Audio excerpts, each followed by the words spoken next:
நான் உங்க அன்பி வந்துட்டேன். நாம இப்ப சோலோ லெவலிங் சீசன் 4 எபிசோட் 7 பார்க்கலாம். நீங்க இதுக்கு முன்னாடி உள்ள எபிசோட்லாம் பார்க்கலன்னா நான் டிஸ்கிரிப்ஷன்ல லிங்க் கொடுக்குறேன், மறக்காம போய் பார்த்துட்டு வந்துருங்க. போன எபிசோட் கடைசியில நம்ம ஹீரோ அந்த ஃப்ராஸ்ட் மோனா கழுத்து பிடிச்சு தூக்கிட்டு யாரா நீ ஐசெல்ஃபா அப்படின்னு மாசா கேட்டுப்பாப்ல.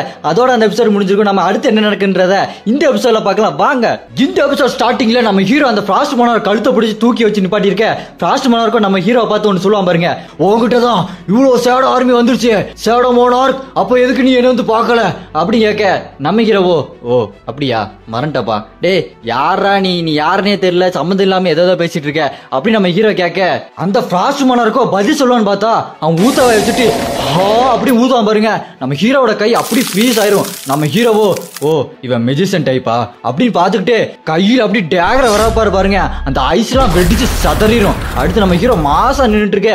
அவனும் அந்த ஃப்ராஸ்ட் மோனார்க் சொல்லுவான் பாருங்க, நம்ம சண்டைய இங்க இதோட முடிச்சுக்கலாமா, நான் உன் கூட சண்டை போட வரல அப்படின்னு அவன் சொன்ன நம்ம ஹீரோவோ என்ன அப்படின்னு கேட்பான். அடுத்து அந்த ஃப்ராஸ்ட் மோனார்க் சொல்லுவான் பாருங்க, நீ அந்த மனுஷனை காப்பாத்த வரலையா அப்படின்னு கேட்டானோ தான் நம்ம ஹீரோக்கு ஸ்ட்ரைக் ஆகும். ஆமால இந்த ஆன்டி ஷேடோ சேர்மன் கோட்டை தான் விட்டு இருந்தேன், இல்ல அதுக்கு வாய்ப்பு இல்ல சேர்மன் அப்படி நம்ம ஹீரோ யோசிக்கும் போது சேர்மனை காட்டுவாங்க பாருங்க. சேர்மன் நெஞ்சில அவ்வளோ பெரிய ஓட்டம் இருக்கும். அடுத்து அந்த ஃப்ராஸ்ட் மோனார்க் சொல்லுவான் பாருங்க, நீ இப்ப சூஸ் பண்ணு, நீ என் கூட சண்டை போட போறியா இல்ல அவனை போய் காப்பாத்த போறியா அப்படின்னு சொல்லிட்டு ஒரு ஐஸ் வெப்பனை உருவாக்கி நம்ம சேர்மன் கோக்கு நேரா த்ரோ பண்ணுவான் பாருங்க ஸ்பீடா.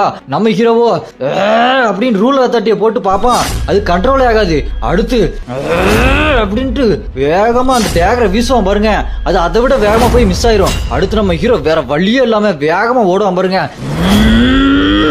வேகமா ஓடி அந்த ஐசப்பன் முன்னாடி நம்ம ஹீரோ டக்குன்னு போய் டேகர் வச்சு நிப்பா பாருங்க. அது அந்த டேகர்ல போட்டு ரிட்டர்ன் போயிடும். அடுத்து அந்த ஃப்ராஸ்ட் மோனார்க்கு போர்ட்டல் ஓபன் பண்ணி போகலாம் பாப்பான். நம்ம ஹீரோ அதை பார்த்துட்டு டேகர் ரஸ் அப்படின்னு சொல்லி எல்லா டேகரையும் வெளியே வச்சு அந்த ஃப்ராஸ்ட் மோனார்க்கு அட்டாக் பண்ணுவான் பாருங்க.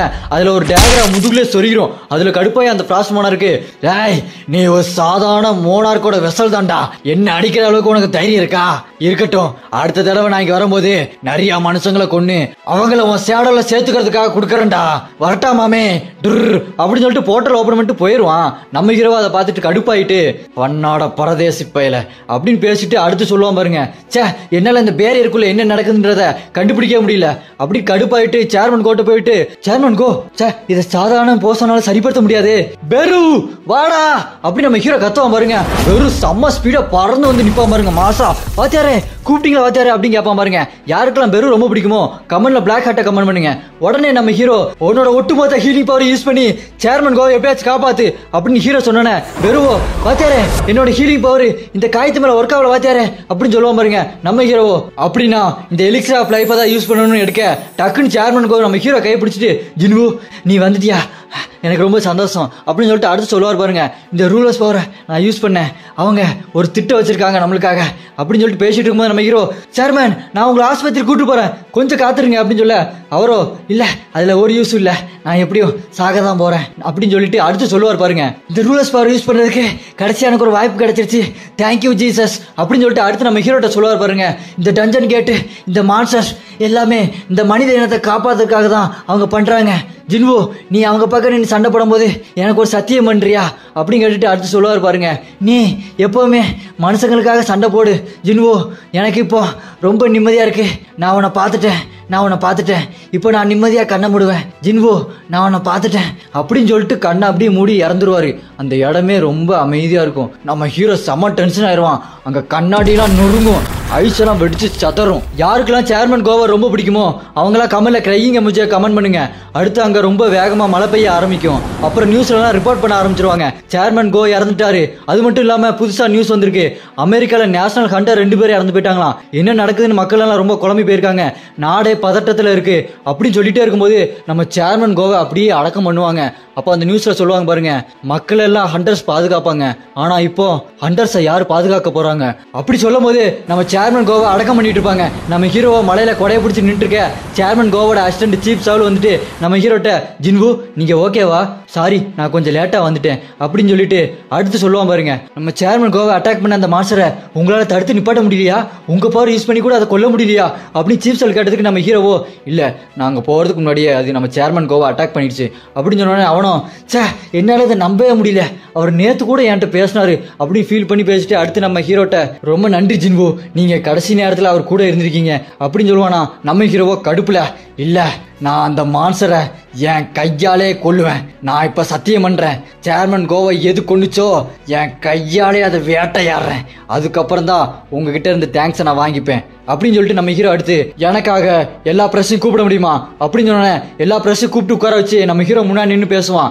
ஒரு மான்ஸ்டர் காலனி உருவாயிருக்கு, அவங்க எல்லாம் ஒன்னா சேர்ந்து பவர்ஃபுல்லான ஹண்டர்ஸை வேட்டையாடிட்டு இருக்காங்க அப்படின்னு நம்ம ஹீரோ சொன்னேன். அங்கிருந்து ஒரு ரிப்போர்ட் இருந்துச்சுன்னு, சார் நம்ம இந்த சேர்மன் கோவை கொண்டுச்சு அதுவும் அதுல இருக்கிறதானா அப்படின்னு சொன்ன நம்ம ஹீரோவோ ஆமா அதுவும் அதுல இருக்கிறதா.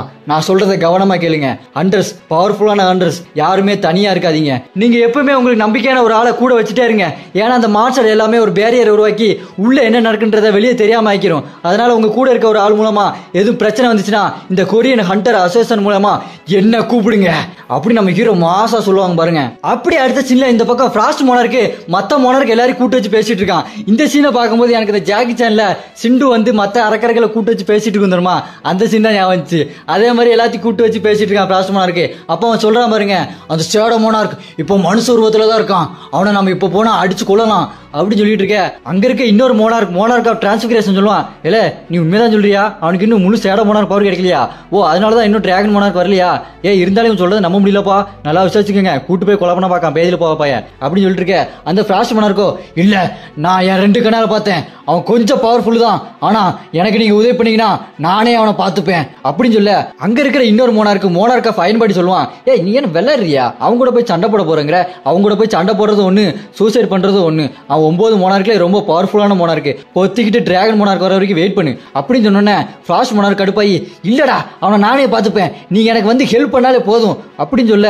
அதுக்கு அந்த மோனார்க்கா ஃபைன் படி நான் இந்த விளையாட்டு வரலப்பா நான் போறேன் நீங்க ஏதோ பண்ணுங்க அப்படின்னு சொல்லிட்டு அவன் போயிடுவான். அவன் பின்னாடி இந்த மோனார்க் ஆஃப் டிரான்ஸ்பிகரேஷன் இல்ல செத்த பையில கூட்டு போய் கொல்லா பார்க்க நானும் வரலப்பா இந்த விளையாட்டுக்கு நீங்களே பாத்துங்களே பேஜ்ல போவானே அப்படின்னு சொல்லிட்டு அவனும் போயிடுவான். அதை பார்த்துட்டு அந்த பீஸ்ட் மோனார்க்கோ பயந்தாங்கோலிங்க பயந்து ஓடுறானுங்க பாரு அப்படின்னு சொல்லிட்டு ஃப்ராஸ்ட் மோனார்க்க பார்த்து டேய் உங்ககிட்ட எவிடன்ஸ் இருக்குல்ல, அந்த ஷேடோ மோனார்க்குன்னு மனுஷனா தானே இருக்கான் அப்படின்னு சொன்னோன்னே அந்த ஃப்ராஸ்ட் மோனார்க்கோ ஆமா என்கிட்ட இருக்கு அப்படின்னு ஒரு டேகர் எடுப்பான் பாருங்க, ஹீரோட டேகரு முதுகுல சொருன டேகர் அப்படி கொண்டு வந்துருவான் போல. அதை காட்டி இந்த டேகர்ல அவன் விஷத்தை யூஸ் பண்ணி குத்துறான், ஷேடோ மோனார்க் இந்த மாதிரி விஷத்தை யூஸ் பண்ணி குத்த மாட்டான் அப்படின்னு சொன்னோன்னே அங்க இருக்க மோனார்க் ஆஃப் பிளேகோ அப்படியா அவன் விஷத்தை யூஸ் பண்ணி குத்துறானா, அவனை நான் பாத்துக்கிறேன் அப்படின்னு வருவா பாருங்க.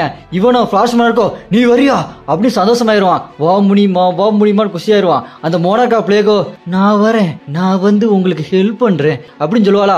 பீஸ்ட் மோனார்க்கோ நம்ம எல்லாரும் ஒன்னா சேர்ந்து அந்த ஷேடோ மோனார்க்க கொல்லலாமா அப்படின்னு சிரிச்சுட்டு ஜாலியா இருப்பான். அடுத்த சீன்ல நம்ம ஹீரோ உயரமான பில்டிங் மேல நின்று சேர்மன் கோ இறந்ததை பத்தி யோசிச்சுட்டு இருப்பாரு. நான் எப்படி அதை மிஸ் பண்ணேன், ஃப்ராஸ்ட் மோனார்க் வந்தது எனக்கு சுத்தமாவே தெரியல, அவனோட பவரை என்னால சென்ஸ் பண்ணவே முடியல, நான் இதுக்கு மேல என்னோட எதிரிக்கு மேல ரொம்ப கவனம் செலுத்தணும் அப்படின்னு சொல்லிட்டு அந்த ஊர் ஃபுல்லா அவரோட ஷேடோ பவர் விடுவாரு பாருங்க, வேற லெவல்ல இருக்கும். அப்படியே அடுத்த சீன்ல சேர்மன் கோ இறந்ததுக்கு அப்புறம் புது சேர்மன் யாருன்னு மீட்டிங் போட்டுட்டு இருப்பாங்க. அதுல எல்லாருமே ஒரே முடிவு தான் எடுப்பாங்க, சேர்மன் கோவுக்கு அசிஸ்டண்டா வந்து அந்த சீஃப் சவுல் தான் இனி அடுத்த சேர்மன் அப்படின்னு எல்லாரும் முடிவு பண்ண. சீஃப் சவுல் சரி நான் அக்செப்ட் பண்ணிக்கிறேன் அப்படின்னு சொல்லிட்டு புது சேர்மனா பதவி ஏத்துக்குவான். அப்படி இந்த பக்கம் அமெரிக்கால ஸ்கேவஞ்சர்ஸ் பில்டிங் கட்டுறாங்க. அங்க லிப்ட்ல தாமஸ் ஆண்ட்ரே வந்துட்டு இருப்பான். அங்க பார்த்தா அவன் கை இன்னும் சரியாகல, கட்டு போட்டு தான் வச்சிருக்கான். அடிச்சது யாரு, ஜின்னு ஆச்சு, இன்னும் கொஞ்ச நாள் ஆகும் சரியா இருக்கு. அப்ப அவன் பேசிக்கிறான் பாருங்க, நான் இங்க வந்து ரொம்ப நாள் ஆச்சு அப்படின்னு சொல்லி லிப்ட்ல வந்து இறங்குவான். அங்க இருக்க 2 பேரு சார் தாமஸ் ஆண்ட்ரே நீங்களா அப்படி எஞ்சி பாருங்க, கண்ணா ஓவரா நடிக்காதீங்கட்டா, அண்ணானே சூப்பர் ஸ்டார் தான், இவனுக்கு வேற ஓவரா நடிக்கிறானுங்க, பொத்திட்டு உட்காருங்கடா அப்படின்னு சொல்லிட்டு ஃபிங்கர் பிட் அமைக்க உள்ள போவானா. அப்ப அந்த அசன் பண்ணும், சார் நீங்க உண்மையுமே இந்த கிஃப்ட் அவனுக்கு கொடுக்க போறீங்களா அப்படின்னு கேட்க தாமஸோ என்ன கண்ணா நம்ம கில்ல இருக்க மக்களோட வாழ்க்கை விட்ட இந்த கிஃப்ட் அவ்வளவு விலை மதிப்பானதா அப்படின்னு கேட்க இல்ல சார் அப்படின்னு சொல்லிட்டு இருக்க. நீ என்ன நினைக்கிற, இந்த வெப்பன் அவனால யூஸ் பண்ண முடியாது நினைக்கிறியா அப்படின்னு கேட்க இல்ல சார் இருந்தாலும் இந்த உலகத்திலேயே அதிக பவர் உள்ள 2 வெப்பன் இதுதான், இனி வருங்காலத்தில் கூட இந்த அளவுக்கு ஒரு பவர்ஃபுல்லான வெப்பனே இருக்காது சார் அப்படின்னு சொல்ல. ஆமா கண்ணா அப்படின்னு தாமஸ் சொல்வானா. அந்த பொண்ணு மறுபடியும் சார் நீங்க இன்னும் இதை கொடுக்கலான்ற முடிவுல தான் இருக்கீங்களா அப்படின்னு சொல்ல. தாமஸ் ஆண்ட்ரேவோ நான் அதனால தான் கண்ணா அவனுக்கு கொடுக்கலான்ற முடிவுல இருக்கிறேன், இது சும்மா பூட்டி வச்சு தூசி படிஞ்சு சும்மா இருக்கிறதுக்கு அவனுக்கே கொடுக்கலாம், இது அவனை தவிர வேற யாராலையும் யூஸ் பண்ண முடியாது, என்ன நான் சொல்றது அப்படின்னு சொல்லுவான் பாருங்க. அப்புறம் அந்த டேகரை காட்டுவாங்க பாருங்க, பாக்குறதுக்கே சும்மா மாசா இருக்கும். இது அந்த காமிக்ஸ் டிராகனோட பல்லுல இருந்து உருவானது, இதை நம்ம ஜின்னு யூஸ் பண்ணா எவ்வளவு பவர்ஃபுல்லா இருக்கும், இருக்கிற டேகர்லயே இதுதான் ஓவர் பவர்ஃபுல்லானது. யாருக்கெல்லாம் அந்த டேகர் ரொம்ப பிடிச்சிருக்கோ கமெண்ட்ல ஹார்ட்டின கமெண்ட் பண்ணுங்க.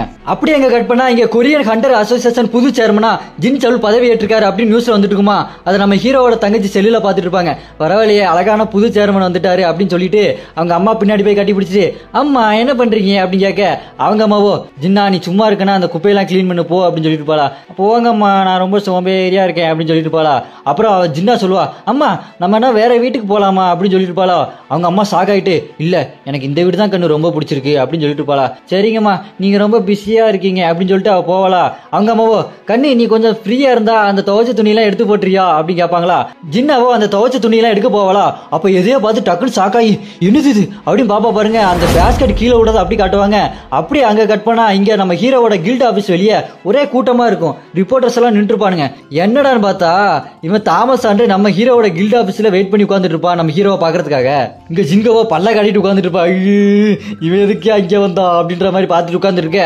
பார்த்தா தாமஸ் மட்டும் வரலங்க, ஜெர்மனி நாட்டோட ஸ்ட்ராங்கஸ்ட் கண்டர் லின்னாட்டும் வந்து உட்கார்ந்துட்டு இருப்பான். அப்புறம் பார்த்தா ஜிங்கோ யோசிச்சுட்டு இருப்பான் இவங்க வேற வந்து 2 மணி நேரம் உட்கார்ந்துட்டு இருக்கிறாங்க, அண்ணன் வேற போன் எடுக்க மாட்டாரு, அண்ணே போன் எடுக்கணே அப்படின்னு பார்த்துட்டு இருப்பானா.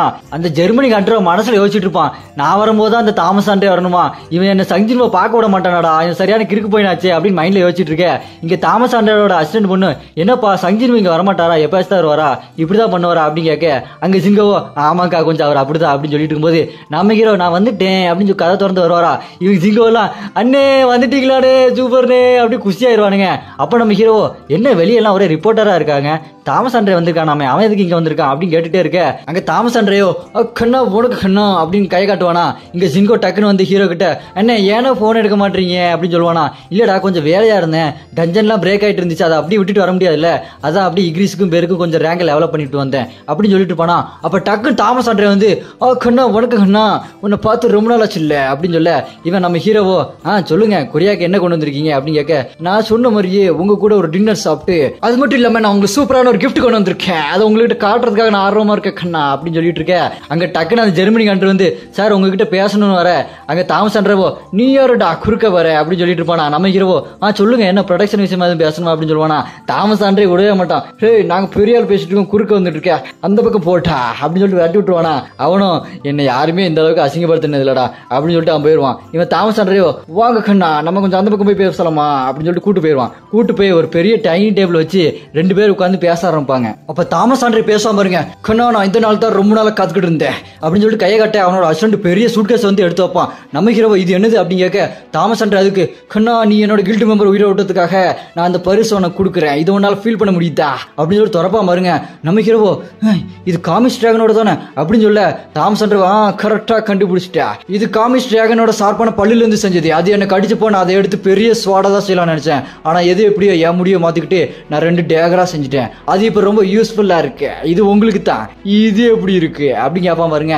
நம்ம ஹீரோ அந்த டேகரை எடுத்து பாப்பான் பாருங்க, அதோட அட்டாக்கிங் பவர் பிளஸ் 1500 போகும். நம்ம ஹீரோ மைண்ட்ல யோசிப்பான் பாருங்க நான் இது வரைக்கும் டீமன் கிங் பாரனோட ஸ்வாட் தான் இவ்வளவு பவர்ஃபுல் நினைச்சேன், ஆனா இது அதை விட வேற லெவல் பவர்ஃபுல்லா இருக்கு அப்படின்னு யோசிச்சுட்டு நம்ம விஜய் சொல்ற மாதிரி எனக்கே துப்பாக்கியான்ற மாதிரி நம்ம ஹீரோ எனக்கே டேகரா அந்த மாதிரி சுத்தம் பாருங்க. இதுதாங்க அப்சல்யூட் சினிமா, மாசா இருக்கும். அதை பார்த்து தாமஸ் ஆண்டரே மிரண்டுருவான்.